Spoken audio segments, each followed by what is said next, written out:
Geçtiğimiz bölüme damgasını vuran Akın Koçovalı'nın bomba hamleleri devam edecek. Yeni bölümde yaşanacak olan acı veda herkesi üzecek ve Çukur'da yeni bir dönem başlatacak. Öte yandan Mahsun'la ilgili yaşanan yeni gelişme birçok kişiyi sevindirecek.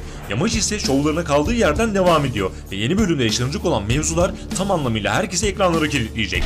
Bartolu, Efsun, Kulkan ve Cumali amca ile ilgili bomba senaryolar heyecanı yükseltecek. Dizinin Cumalisi Necip Memili'nin yaptığı açıklama ise herkesi üzecek. Bu videomuzda kaçırmamanız gereken kilit mevzulardan bahsedeceğiz. İlk olarak geçtiğimiz bölümün son sahnesi ve devamında yaşanacaklardan bahsedelim. Uzun uğraşlar sonucu dedesinin arabasını tamir eden ve uzun zamandır çare olmasını beklediğimiz Akın nihayet bomba planıyla Çağrı Akın Koçovalı senaryosunu başlatmış oldu. Üstelik bu sadece bir başlangıç. Akın'ın gizli planları ve gizli kahramanlıkları devam edecek. Söylediği gibi Cumali amcadan tüm bunların hesabını soracak. Akın öyle zamanlarda öyle hamleler yapacak ki Yamacı adeta ilaç olacak ve bu süreci önümüzdeki bölümlerde de göreceğiz. Durumlar böyle olunca Cumali amca Bilal amcaya karşı 2-0 yenik duruma düştü. Bu olaydan sonra amca tam anlamıyla çılgına dönecek ve herkese ateş püskürecek. Doğal olarak işin ucunda yine Yamacın olduğunu düşünecek. Ki zaten Vartolu dahil herkes bunu yapanın Yamacı olduğunu sanmıştı. Hatta bu durumun Vartolu'nun hoşuna gitmesi de dikkatlerden kaçmadı. Evet, Cumali amca bu defa Yamacı daha sert bir karşılık vermek için harekete geçecek. Yamacın elini kolunu bağlamak için onun zayıf noktalarından vurmaya çalışacak. Yamacın ise şu an bildiğiniz gibi iki zayıf noktası var. Birincisi Efsun ve çocuğu, ikincisi ise Kulkan'ın yaptığı işkenceler. Kısacası Cumali amca şu an Efsun'a ulaşamadığı için Yamacı işkence yapma yolunu seçebilir. Ancak Yamacın Leyla armut toplamayacak. Şovlarına kaldığı yerden devam edecek. Şimdi bu mevzuya geçelim. Sonrasında ise yeni bölümde yaşanacak acı vedadan ve diğer konulardan bahsedeceğiz. Yamaç tek başına elinden geldiği kadar hamlelerini yapıyor ve yapmaya devam edecek. Bu süreçte ise daha fazla güç kazanacak. Mesela Yamacı çok seven Bilal amca Yamaçlara silah desteği sağlayabilir. Öte yandan mutlaka dikkatinizi çekmiştir. Çukurda Yamacın gizli hayranı olan gençler var. İkidir amcanın adamlarına saldırıyorlar ve açık bir şekilde Yamacı destekliyorlar. Bunlar hiç şüphesiz kara kuzular. Birazdan Mahsun'la ilgili yeni gelişmeyi de sizlerle paylaşacağız. Kısacası Yamaç giderek güçlenecek ve geçtiğimiz bölümde duvarda da yazdığı gibi Çukur'a çok yakında bahar gelecek. Efsun ise artık eski Efsun olma yolunda ilk adımını atacak. Yavaş yavaş eski Efsun'u izlemeye başlayacağız ve ilerleyen bölümlerde Çukur'da bir Efsun ana olacak. Her şeyden önemlisi ise önümüzdeki bölümde değil bir sonraki bölümde Vartolu'nun gerçekleri öğrenerek Yamaç'la yeniden eskisi gibi ayrılmaz ikili olması beklenecek. Çünkü artık ölüm senaryosu fazlasıyla uzatılan Kulkan sona çok yaklaştı ve Cenk'in ölümüyle beraber Yamaç bu defa Kulkan'ı ele geçirecek. Bir ihtimal Cenk'in evinde bile karşılaşabilirler. Kulkan öldükten sonra ise doğal olarak bilgisayarı kurduğu sistem aktif hale gelecek ve Cumali amcanın tüm kirli çirkin yüzünü anlattığı video Bartolu'nun eline geçecek. Aslında bazı şeylerin zaten farkında olan Bartolu bu videoyla beraber tam anlamıyla Yamacın yanında olacak. Fakat elbette bu durumu çaktırmayacaklar. İkisi birlikte Cumali amcayı bitirme planları yapacaklar. Tabi bir de Medet'te eskisi gibi olacaklar. Ancak tüm bunlar 2 bölüm sonra gerçekleşecek. Öte yandan bu süreçte Vartolu'nun hastalığı biraz daha ilerleyecek.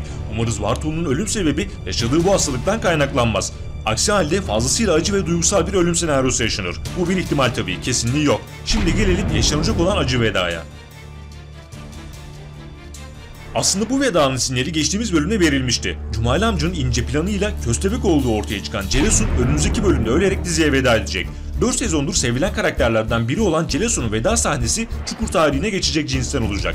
Cumali amca Celesun'un köstebek olduğunu zaten anlamıştı ve son olayda yine Celesun'da suç bularak biletini kesecek. Akın'ın yaptıklarını doğal olarak bilmediği için Celesun'un Yamaç'a haber verdiğini ve işbirliği yaptıklarını zannedecek. Böylelikle Celesun acı bir şekilde hayatını kaybedecek. Celesun'un ölümü Çukur'da yeni bir dönemi başlatacak. Kartlar yeniden dağıtılacak ve açık bir şekilde saf değiştirenler olacak. Son zamanlarda Celesun'dan hoşlanan ve her fırsatta ona dikkat et diyen Karaca bu vedayla beraber neye uğradığını şaşıracak. Belki de bu olay Karaca için bir dönüm noktası olacak. Yamaç, Cumali, Metin ve diğerleri ise Celesun'un ölümünden sonra kıyametleri koparacak. Ancak Celesun'un ölümü elbette son değil. Bu vedayla beraber sıralı ölümler başlıyor. Finale doğru ilerlerken neredeyse her hafta çok önemli karakterlere veda edeceğiz. Evet, final dedik çünkü son zamanları tartışma konusu olan bu mevzuya son noktayı dizinin Cumalisi Necip Memili koydu. Necip Memili yaptığı bu açıklamayla beraber Çukur'un 9 hafta sonra final yapacağının altını çizdi. Son diyorlar. 9 haftası var, bitecek. Final mi olacak peki? Final olacak aynen. Final olacak. Necip Memili'nin bahsettiği 9 haftanın bir haftasını geçtiğimiz bölümde geride bıraktık ve efsane dizi Çukur'un bitmesine sadece 8 bölüm kaldı. Şimdi gelelim Mahsun'la ilgili yaşanan son gelişmeye. Kara kuzuların yeniden döneceğini ve eskisinden daha güçlü bir şekilde yamacın yanında olacaklarını önceki videolarda anlatmıştık. Hatta bir grup kara kuzu çukurda gizlice isyan başlattı ve yamacın destekçisi olduğunu hepimize gösterdiler. Elbette Mahsunsuz kara kuzular eksik olur. Bu nedenle Çukur'un Mahsun'u Berkay Ateş en az 2 bölüm sonra diziye dahil olacak. Bu konuyla ilgili yaşanan son gelişme ise şöyle. Alev Alev dizisinde Ozan karakterini canlandıran Berkay Ateş dizide Çelebi karakteri tarafından öldürülecek. Sebebi ise Ozan'ın Çelebi'nin en büyük takıntısı olan Cemre'ye aşık olması. Böylelikle Alev Alev dizisine veda edecek olan Mahsun çukurda bıraktığı açık kapıdan yeniden içeri girecek ve gitmeden önce yamacın söylediği en zor anında yanındayım cümlesinin hakkını verecek. Elbette Mahsun'la beraber bazı demirbaş kuzular da diziye geri dönecek. Kısacası çukurdaki savaş her bölüm geçtikçe iyice alevlenecek.